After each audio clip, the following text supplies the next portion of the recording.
నమస్తే అండి. ఏంటిది? ఎందుకు ఈ రకమైన కలకలం మొదలైంది నడుస్తుంది? బీఆర్ఎస్ పార్టీ బీజేపీలో విలీనం అయిపోతుంది అని. ఒకటి ఇప్పుడు ఇప్పుడు ఇదేం కొత్త చర్చ ఏం కాదు కదా వెంకటకృష్ణ గారు. ఇది ఎప్పటి నుంచి నడిపిస్తూ ఉన్నారు కాంగ్రెస్ పార్టీ వాళ్ళు. కాంగ్రెస్ పార్టీ నడిపిస్తుందా? అవును.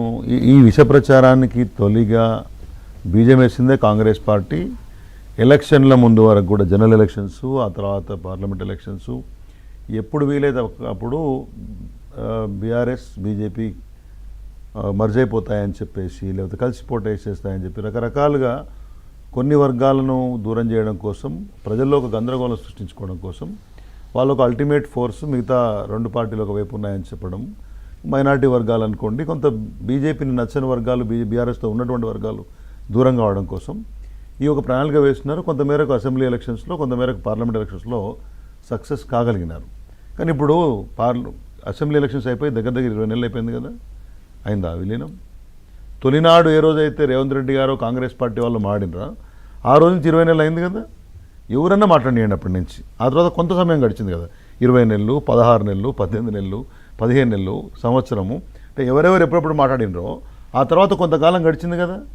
ఎక్కడైనా విలీనం కోసం మాట్లాడటమో, ఎక్కడైనా విలీనం జరిగే సక్సెస్కి ముందుకు రావడమో, ఎక్కడైనా అటువంటి సూచనలు ఎక్కడైనా ఈ మధ్య కాలంలో, ఈ 20 నెలల కాలంలో ఇటు స్థానికంగా తెలంగాణ రాష్ట్రంలో కాంగ్రెస్ ప్రభుత్వం మీద, అటు కేంద్రంలో ఉన్నటువంటి బీజేపీ ఎన్డీఏ అలయన్స్ గవర్నమెంట్ మీద, రాష్ట్రానికి సంబంధించిన విషయాలపైన పోరాడుతున్నది బీఆర్ఎస్ పార్టీ మాత్రమే, మా నాయకత్వం మాత్రమే. మరి మమ్మల్ని ఒకవైపు ఏమో బీజేపీ పెద్దగా కాంగ్రెస్ పార్టీతోటి గట్టిగా పోరాడదు, సీక్రెట్ లవ్ అఫేర్ మెయింటైన్ చేస్తూ ఉంటారు. కాంగ్రెస్ పార్టీ వాళ్ళేమో బీజేపీ ప్రభుత్వాన్ని, అంటే కేంద్ర ప్రభుత్వాన్ని పెద్దగా ముఖ్యమంత్రి గారు ఏమీ మాట్లాడరు.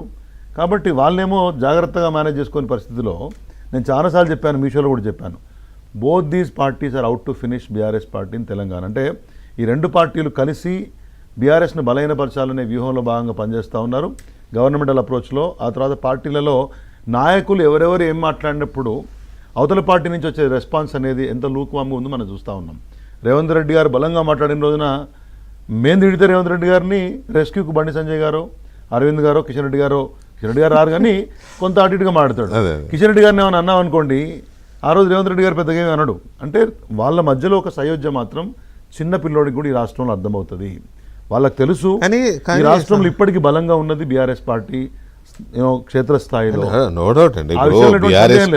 చేస్తుంది కూడా మేమే కదా. అది ఒక ఉద్యమం నుంచి పుట్టుకొచ్చిన పార్టీ. డెఫినెట్గా దానికి ఉన్న కాడర్ కానీ, దానికి ఉన్న కార్యకర్తలు కానీ, నో డౌట్ అండి. కానీ మీరు అన్నట్టు బీఆర్ఎస్ పార్టీని వీకెండ్ చేయడానికి ఒకవైపు నుంచి బీజేపీ, ఒకవైపు నుంచి కాంగ్రెస్ పార్టీ ట్రై చేస్తున్నాయి అని అంటే చేస్తున్నాయి కావచ్చు కూడా.